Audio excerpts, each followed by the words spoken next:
剛剛去完荃灣廣場之後呢，回程嘅時候就睇見天橋上面呢啲壁畫啦，就諗翻起啦。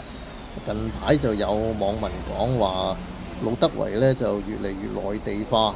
咁既然經過就落去睇下係咪真係咁樣啦。係睇下呢啲壁畫畫嘅嘢對唔對風都好。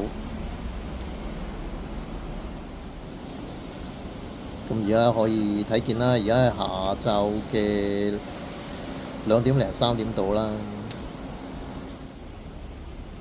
空鋪位啊，真係多咗啊，真嘅。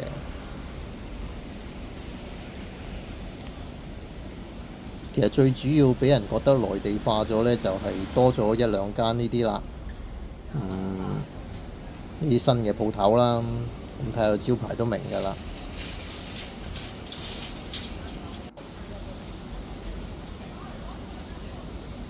可能早幾排都落大雨嚟啦，同埋又係一個長假期啦，所以條街就比較靜啲啦。因為如果以禮拜六下晝嚟計，就唔應該係咁啩。多咗好多空鋪位係真嘅，多咗呢啲鋪頭啦，所以俾人覺得越嚟越內地化啦。